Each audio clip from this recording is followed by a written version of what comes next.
গোপন ষড়যন্ত্র চলছে। দ্বীনের দায়ী যারা সঠিকভাবে কোরআন প্রচার করে তাদেরকে আব্দুল্লাহ জাহাঙ্গীর স্যারের মতো চাপা দিয়ে মেরে ফেলার চেষ্টা আছে অনেকে।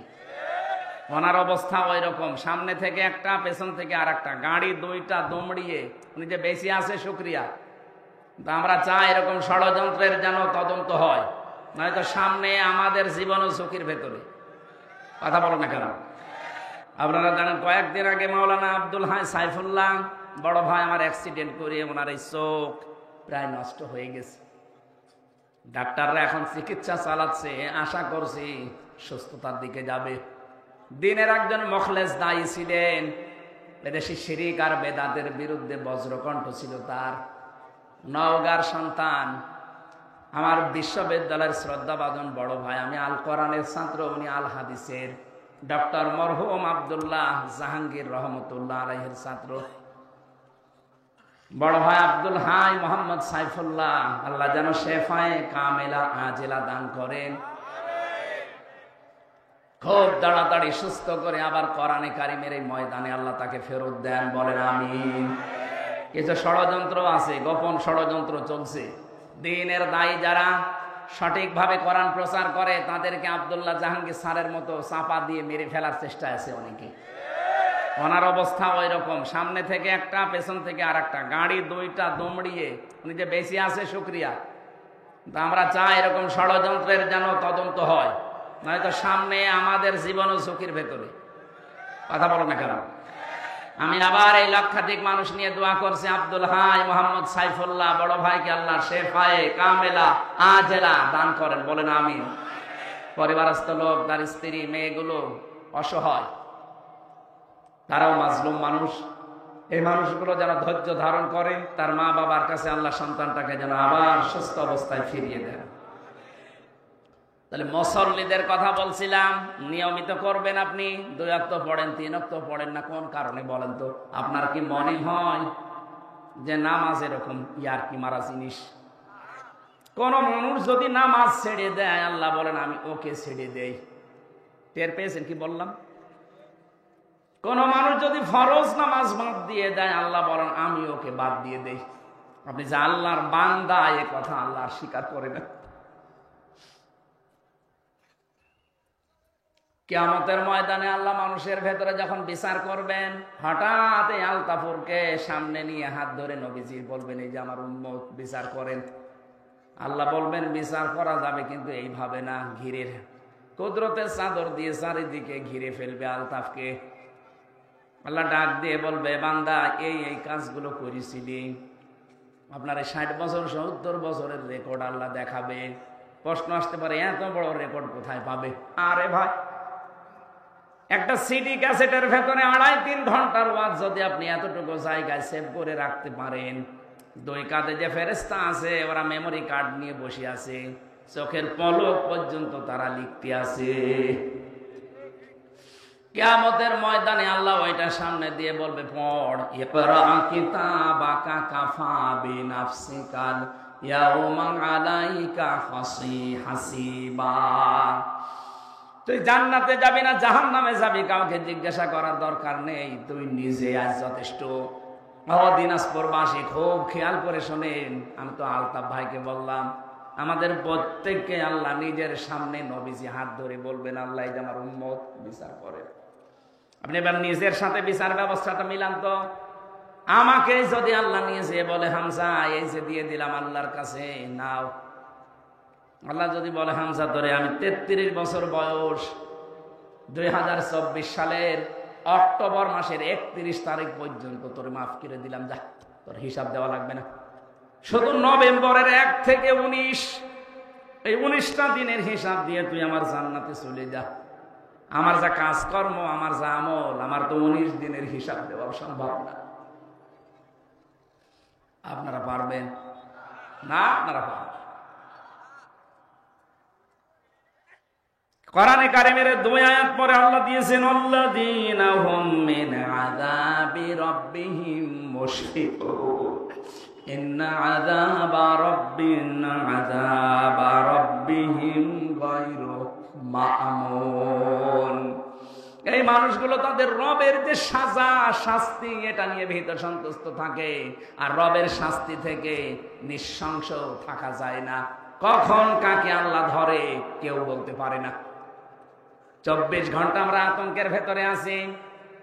আল্লাহ পাক আমার সামনে, মনে হচ্ছে আমাকে দেখে দেখে আমার জীবন চালাচ্ছি। এটা যতদিন পর্যন্ত মনের ভেতরে বিশ্বাস না আসবে, আপনার দ্বারা গোনা ছেড়ে দ্বারা সম্ভব না। এখন তো গোনার বাজার চলছে, কথা বলে না কেন? মোবাইলটা যাদের আছে, কম্পিউটার আছে, যাদের ডিশ লাইন আছে, যে মানুষগুলো ওয়াইফাই লাইন নিয়ে রেখেছেন, তাদের গোনা করা যে কত সহজ করে দিয়েছে এই পৃথিবী। এই কঠিন পরিস্থিতিতে টিকে থাকা কিন্তু অত সহজ ইমানের কাজ না। এমন এমন দৃশ্য মোবাইলের ভেতরে রেখে দিয়েছে, নিজে দেখলে আনন্দ লাগে, ভালো লাগে, মজা পায়, অন্য কেউ দেখলে লজ্জা পায়। এমন দৃশ্য নেই? যাদের মোবাইলে আছে এই মুহূর্তে ডিলিট করা লাগবে। শব্দের দিকে তাকান, ইন্না আযাবা রাব্বিহিম গায়রু মা'মুন। আল্লাহর আযাব থেকে কেউ নিঃশংস থাকা ঠিক না। কখন আল্লাহ আপনাকে মরণ দিয়ে দেয়, এখনই মরে গেলে কিন্তু মোবাইলটা আপনার স্ত্রী, আপনার বোন, আপনার ভাই, আপনার মা বাবা ব্যবহার করবে। কথা বলছে না কেন? এখন বাড়ি যেতে পারলেন না, মনে করেন মরে গেলেন, মোবাইলটা ব্যবহার করবে আপনার বাবা। কে? আপনার বাবা যদি দেখে যে এর ভেতরে উলঙ্গ নাচ, আমার এই হামজা বসে বসে দেখতো, মরে যাওয়ার পরে কি ধারণা করবে বলেন? দোয়া করা, বলবে আল্লাহ ওরে আরো দাও। সুতরাং এই মুহূর্তে আমি সহসার আছি, যেটা দেখলে নিজের শান্তি পাওয়া যায়, আনন্দ পাওয়া যায়, অন্য দেখলে লজ্জা পান, এই মুহূর্তে ডিলিট করেন। আমার এটার ভেতরে শুধু লেকচার আছে স্যারদের, আন্তর্জাতিক স্কলার যারা, আর আমার বিশ্ববিদ্যালয় স্যারদের লেকচার আমি প্রায় 250 উপরে সেভ করে রেখেছি। দেখার মতো শুধু ওইটাই, আর বাকি আমার পরিবারের, আমার মেয়ের ছবি আছে, ছোট মেয়েটা। আপনার মোবাইলে এই মুহূর্তে যদি ডিলিট না করেন, আমি ওয়াজ করব না। করেন, সময় দিলাম 30 সেকেন্ড, করেন। এখনই ওয়াজ আমল করা লাগবে, করেন, তাড়াতাড়ি করেন। এই যে একজন করছে, এই কি করব না?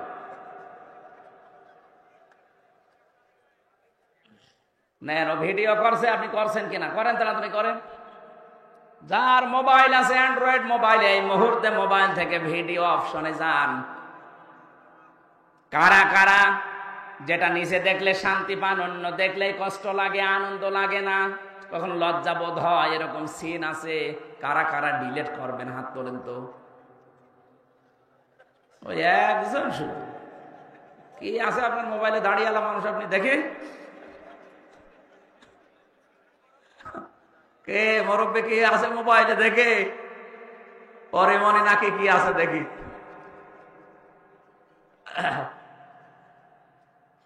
বাটন মোবাইল নিয়ে এসেছে, ও কি দেখবে? না, আমি হাসির জন্য দেয়নি। আপনি বলেন তো কি জবাব দেবেন এখনই যদি মরে যান? আর মোবাইলটা নিয়ে যদি আপনার বউ দেখে, বলবে কি নিয়ে সংসার করতাম না?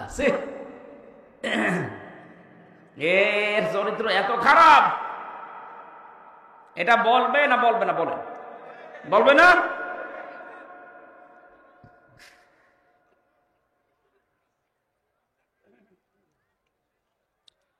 আমি কি বেশি বলে ফেললাম? এটা মোবাইলে আছে না নেই বলেন তো? যারা মুসল্লি তাদের কিছু গুনাহ আল্লাহ এবার দিচ্ছেন, শোনেন। আল্লাহ পাক বলেন, আল্লাহ ওয়াল্লাযীনা ফি আমওয়ালিহিম হাক্কুম মা'লুম লিস-সাইলি ওয়াল মাহরুম ওয়াল্লাযীনা ইউসাদ্দিকুনা বিয়াউমিদ্দিন। যারা মুসল্লি হবে, এই মানুষগুলো সত্যিকার অর্থে যদি নামাজি হয়, মাল সম্পদের প্রতি তাদের মহব্বত আস্তে আস্তে কমতে থাকবে। কারণ তাদের মালের ভেতরে, সম্পদের ভেতরে অনেকের হক লুকিয়ে আছে। যারা প্রার্থী, যারা ফকির, যারা মিসকিন, যারা অসহায়, যারা বঞ্চিত, তাদেরকে সেই মাল থেকে সে দিয়ে তাদের অভাব সে দূর করে দেবে। এরকম নামাজি দেশে আছে। আরে নামাজি হযরত ওসমানও নামাজি ছিলেন। নবীজির কাছে এক ভিক্ষুক এসে বলে, হে রাসূল, আমি আজ কয়েকদিন যাবত কিছু খাইনি, দয়া করে আমার কিছু খাবার দিন। নবীজি বললেন, আমার অবস্থা সেরকম ভালো না, তুমি আমার জামাই উসমানের কাছে যাও। হযরত উসমানের কাছে বাড়িতে গেলেন। বাড়িতে যেই তিনি লক্ষ্য করলেন হযরত উসমান বাড়ির ভেতরে চেঁচামেচি করছে। কি হয়েছে? উনি মাগরিবের আগে ওনার স্ত্রী বাতি ধরিয়েছে, ল্যাম্প বাতি বলে না, ওই বাতি গ্যাঞ্জাম করছে বাড়িতে, স্ত্রীকে গরম দিচ্ছে। ওই এত তাড়াতাড়ি বাতি ধরানো দরকার কি? এখনো তো সন্ধ্যা লাগেনি। এই সাইল এই ভিক্ষুক চিন্তা করছে, আল্লাহ নবীজি কার কাছে পাঠালো?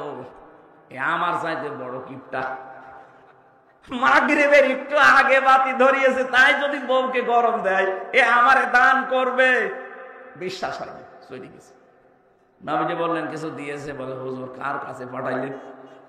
এ তো আমার চাইতে বড় ফকির। নবীজি বললেন, তুমি বলছো না, যাও, আবার যাও। বাড়িতে এসেছে। পরের দিন আসার পরে দেখে রোদে তিনি তোলা শুকাতে দিয়েছেন, তোলাগুলো শুকাচ্ছেন রোদে, তোলা উড়িয়ে যাচ্ছে। একটা একটা করে তোলা ধরে নিয়ে এসে আবার রেখে দিচ্ছে। আল্লাহ, কার কাছে নবীজি পাঠানো? মনে হয় না জেনে পাঠিয়েছে। একটা তোলা উড়ে যায়, তাই যদি নিয়ে এসে রেখে দেয়, তা আমারও কয় টাকা দেবে? বিশ্বাস হয়নি, ফেরত গেছে। ডাক দিয়ে বলে, নবী দরকার হয় আপনি কিছু দেন, নাই তো ওর কাছে পাঠাবেন না। ঠিক আছে, তুমি আজকে শেষ পথ যাও। আজকে এসেছে, তাকিয়ে দেখছে উঠানের ওপরে রোদে গুড় শুকাতে দিয়েছে, গুড় মিষ্টি জাতীয় জিনিস, পিপিলিকা নিয়ে যাচ্ছে, পিঁপড়ার মুখ থেকে ধরে ধরে খুলে নিয়ে আবার রাইগায় রেখে দিচ্ছে। লোকটা দৃশ্য দেখে বলছে, আল্লাহ না, আমি চাবো না, এর কাছে চাবো, আমি অপমান হব। নবীদের কাছে গিয়ে বলছে, হুজুর আপনি হয় কিছু দেন, নাই তো বলে দেন যে আমি পারবো না, আপনি ওই লোকের কাছে পাঠাবেন না। বিশ্ব নবী বলেন, আজকে শেষবারের মতো যাও। আজকে এসেছে। ওনার একটা উঠের চালান ছিল, বাইরের দেশ থেকে ব্যবসায়ী উঠের চালান, প্রায় 100টা উট আসছিল। সাহস করে এবার নবীজির কথায় বিশ্বাস করে তিনি চাইলেন, বলে, আল্লাহর নবী আমাকে পাঠিয়েছে, আপনি দয়া করে আমার কিছু দান করেন, আমি ক্ষুধার্ত। হযরত ওসমান বলেন, ঠিক আছে, এখনো তো কাছে সেরকম কিছু নেই, ওই যে ব্যবসার মাল আসতেছে, ওই যে উট ভর্তি মাল আসতেছে, যে উট তোমার পছন্দ হয় উটটা নিয়ে চলে যাও। লোকটা বলছে, আল্লাহ এ কি ইয়ার কি করছে? যে লোকটা পিপিলিকার মুখ থেকে গুড় কেড়ে নিতে পারে, তোলা উড়ে গেলে তোলা আবার নিয়ে এসে রেখে দেয়, সন্ধ্যার আগে বাতি ধরালে বউকে গরম দেয়, আরে বলছে উট ভর্তি মাল আমার নিয়ে চলে যাও। আপনি সত্যি করে বলেন তো, আপনি কি আমার সাথে ঠাট্টা করেন কেন? আমি কিন্তু 3 দিন এসেছি আপনার বাড়িতে, আজকে দিয়ে 4 দিন আসলাম। 3 দিনের যে আচরণ দেখলাম আজকের সাথে মিলছে না। সত্যি করে বলেন আপনি কি করেন? হযরত ওসমান বলে, দেখো আল্লাহর বান্দা, প্রথম দিন এসে তুমি দেখেছি আমি গরম দিয়েছি স্ত্রীকে, এমনি না। আমি জানি পৃথিবীতে আল্লাহ পাক শুধু অপচয়কারীকে শয়তানের ভাই বলে আখ্যা দিয়েছে। ইন্নাল মুবাদ্দিরিনা কানু ইখওয়ানা শায়াতিন, দুনিয়ায় যারা অপচয় করে এরা কিন্তু শয়তানের ভাই। পৃথিবীর কোনো অপরাধ করলে শয়তানের ভাই, এ কথা কোরআনে আমি পাইনি। এই একটা আয়াত সূরা বনী ইসরাঈলে আছে, যারা অপচয় করে ওরা আর মানুষ থাকে না, ওরা শয়তানের ভাই হয়ে যায়। মাগরিবের আগে আমার স্ত্রী লম্পবা বাতি ধরিয়েছে, কোন কারণে যে অপচয় করবে এটা তো আমি মেনে নিতে পারি না, এই কারণে তাকে গরম দিয়েছিলাম শিক্ষা দেওয়ার জন্য। দ্বিতীয় দিন যে তোলা উড়ে যাচ্ছিল, তোলা আসলে আমার ছিল না, আমার কাছে আমার বন্ধু রেখেছিল আমানত, নষ্ট হয়ে যাচ্ছিল, আমি শুকাতে দিয়েছিলাম। মানুষের আমানত আমার কাছে আছে, সেটা উড়ে চলে যাবে, আর আমি আমানত বসে বসে খেয়ানত করব না, এই শিক্ষা আমি পাইনি। আজ বাংলাদেশের মানুষ যারা দায়িত্বে ছিল, 1628 জন মানুষ দায়িত্বে ছিল, এই মানুষগুলো যদি হযরত ওসমানের মতো এইভাবে অ্যাক্টিভ ভাবে কাজ করতো, আল্লাহর কসমে দেশ থেকে কিয়ামতের আগে তারা ক্ষমতা থেকে যেত না। আপনি আমানতের দায়িত্ব পেয়ে সব খেয়ানত করে বসে আছেন। ভূমির দায়িত্ব দেওয়া হয়েছিল জমি জায়গার, যে মন্ত্রী, ভূমি মন্ত্রী, তাও প্রতিমন্ত্রী, সেই লোকটার নাকি 620টা বাড়ি। কয়টার আগে বাড়ি আপনার? বলেন কয়টা লাগে বাড়ি? 64 জেলাতে 64টা হলেও তো হয় 620টা বাড়ি বানিয়েছেন আপনি।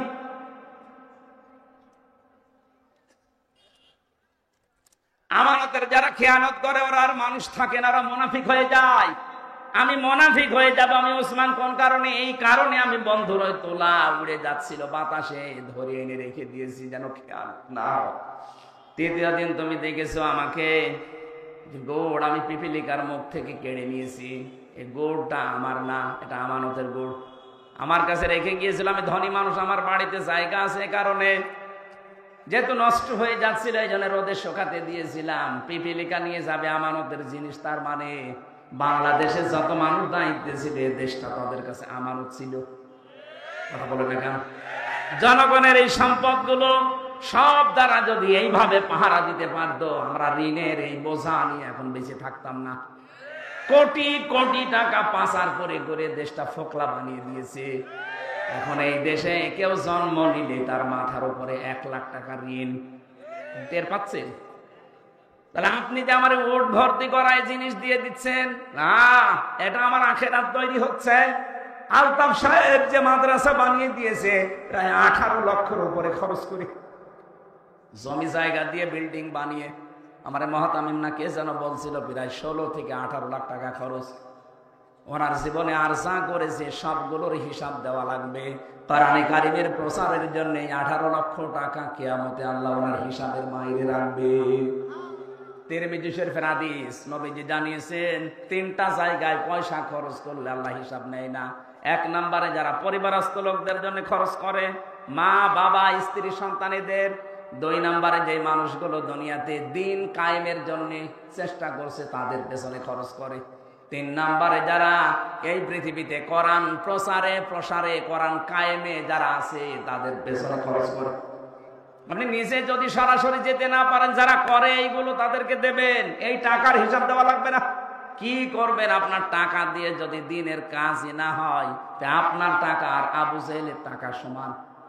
আবু জেহেলের টাকা ছিল না, কারণের টাকা ছিল না, কাজে লেগেছে, লাগে না।